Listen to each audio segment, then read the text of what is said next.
Good evening, night owls and fearless explorers of the unknown, and welcome to another gripping installment of Paranormal Nightshift. In this show, shadows whisper their hidden truths, and your chilling stories come to life in the moonlight. I'm your host, Gideon, ready to lead you through a labyrinth of eerie phenomena, unexplained encounters, and tales so uncanny that sleep may feel like a distant luxury. Before we ignite tonight's supernatural spotlight, I have a rare opportunity for you. Venture to paranormalnightshift.com and claim your free copy of The Birth of Dimensional Desperado, the gateway to our Dimensional Desperado saga. Join Buck Shadow Sheriff Freeman on his first leap into time-twisting, spine-tingling adventures. Trust me, once you taste the thrills of this opening chapter, you'll be craving every time-bending escapade that follows.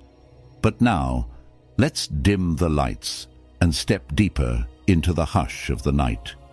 Tonight's haunting story, a Holler Haunting, arrives from one of our listeners, Kristin, who braved the shadows of her past to bring this narrative to our ears. Brace yourselves, dear listeners. What she encountered may have you second-guessing every creak and rustle outside your window. Dare you to follow me into the unknown. I grew up in the Holler, a tucked-away patch of land between rolling hills and quiet woods, far from any big city.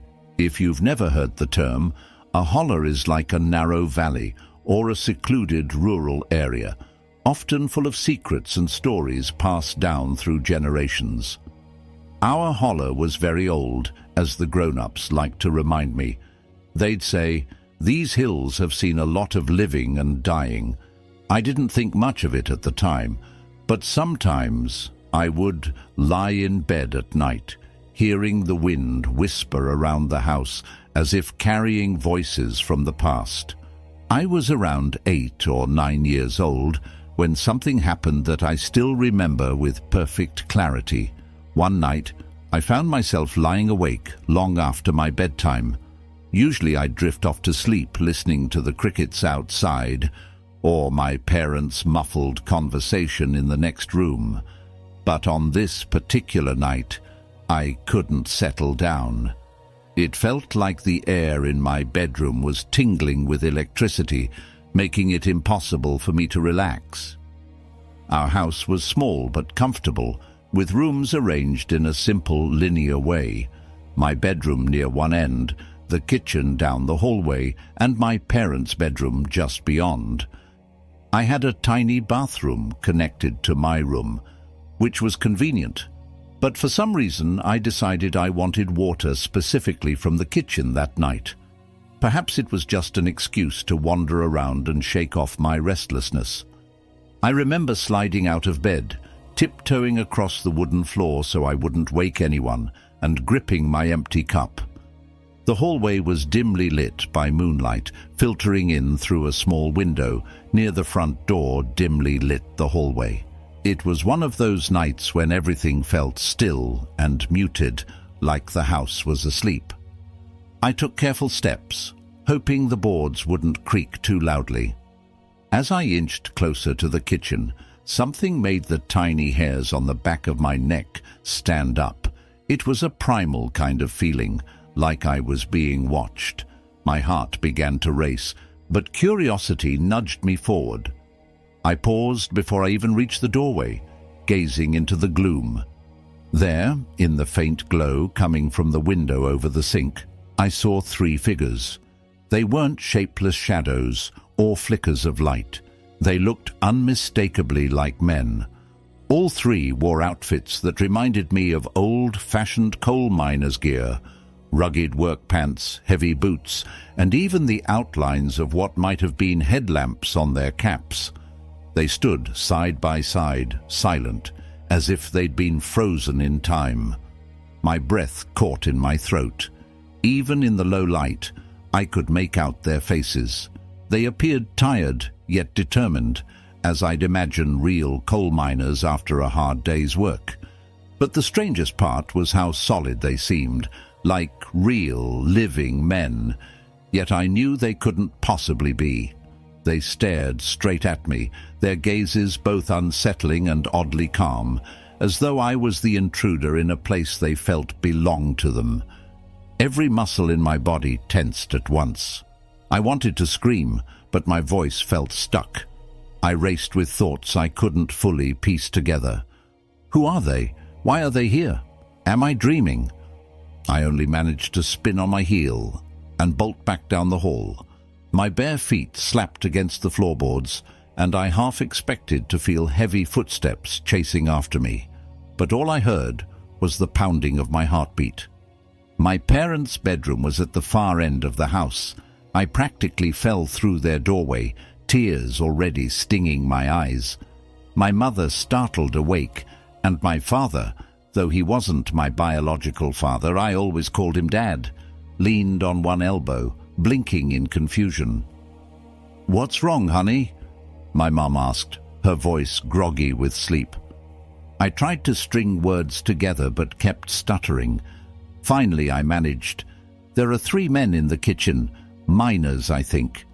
My voice was shaky and my hands trembled from adrenaline and fear. Mom rubbed her eyes, clearly disbelieving. "Sweetheart, it's late. You probably just had a bad dream. Go back to bed." That was precisely what I didn't want to do. Go anywhere alone. I glanced at Dad, silently pleading for backup. He caught the panic in my eyes, exhaled gently, and got out of bed. "It's okay, Kristin," he said, scooping me up. "I'll take you back to your room." My mother seemed more annoyed than alarmed, but Dad's face showed a hint of concern. He walked me back, each step slow and measured, as though he was also listening for anything unusual. When we reached my bedroom, he set me down and pulled the blankets around me. "I believe you," he whispered, smoothing back my hair. "Try to get some rest, okay?" He gave me a gentle smile, but I could see the worry in his eyes. Even though he wasn't my biological father, he was the only dad I'd known. He knew me well enough to understand I wasn't the type to make up stories, especially not in the middle of the night with tears streaming down my face. I eventually drifted off, lulled by my father's reassurance and the exhaustion that comes after a scare. In the morning, I felt rattled, but not as terrified. The daylight gave me a little boost of courage. The whole encounter felt surreal, as if maybe I had been half dreaming. But as I grew older, the memory refused to fade. No matter how I tried to rationalize it, maybe a trick of the moonlight or some odd reflection, I couldn't erase the clarity with which I'd seen those miners. Their faces were etched into my mind. Years later, I started digging into the history of our property. Something about that night nagged at me, and I needed to understand why I would see coal miners in my kitchen, of all places. That's when I discovered a shocking fact. The land our home sat on had once belonged to a bathhouse for coal miners. Decades ago, an entire operation was nearby, where men would come off the coal trains or out of the mines, covered in soot, to clean up. According to the local records, a tragic accident had occurred there. 3 men had lost their lives, each one an experienced miner. The details were hazy in the old reports, but the mention of 3 fatalities was enough to make my blood run cold. I told Dad what I had found. He wasn't surprised. "I always believed you," he reminded me, his expression solemn. A history here predated our family, and I couldn't help but wonder if those spirits were forever linked to this place.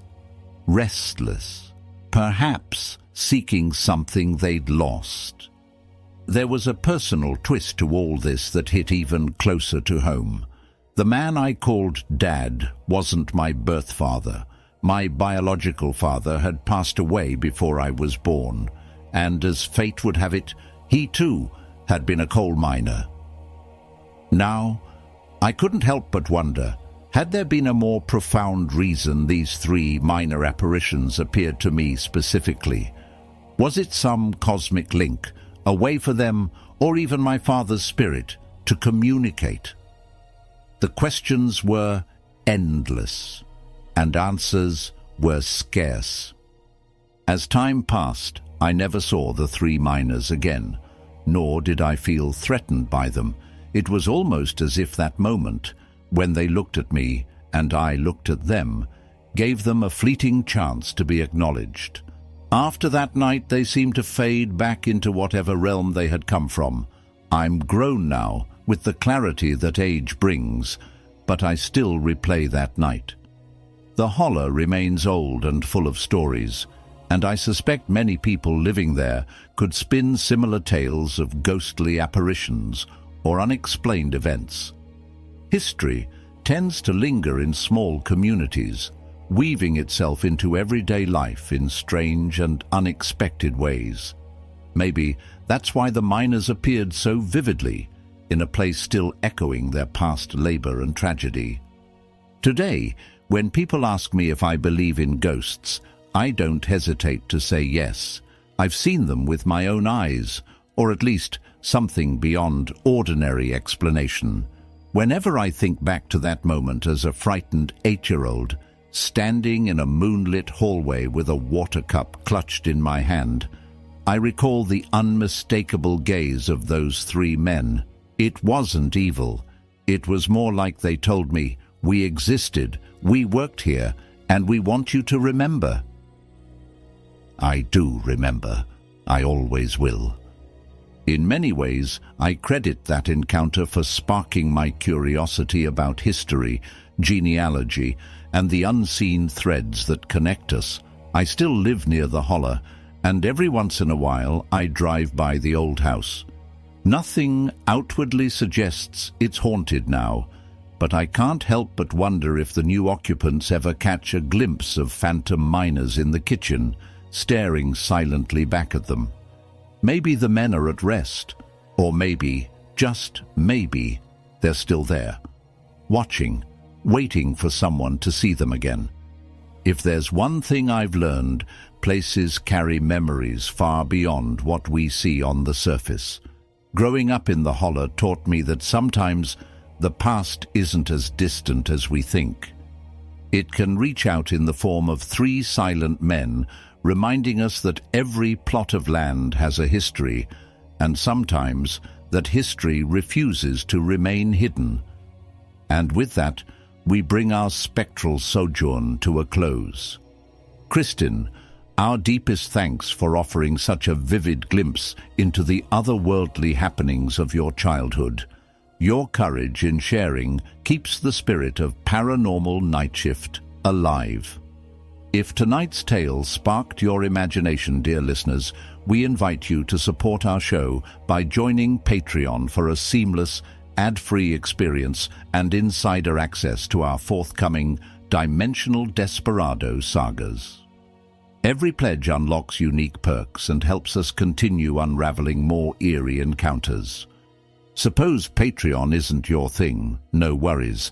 In that case, you can still show your love by subscribing to the Paranormal Nightshift podcast on Spotify or YouTube, and we'd be thrilled if you'd drop a comment about what rattled your nerves or stoked your curiosity in this episode.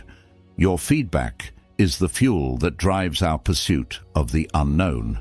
And remember to hop over to paranormalnightshift.com to secure your free copy of The Birth of Dimensional Desperado.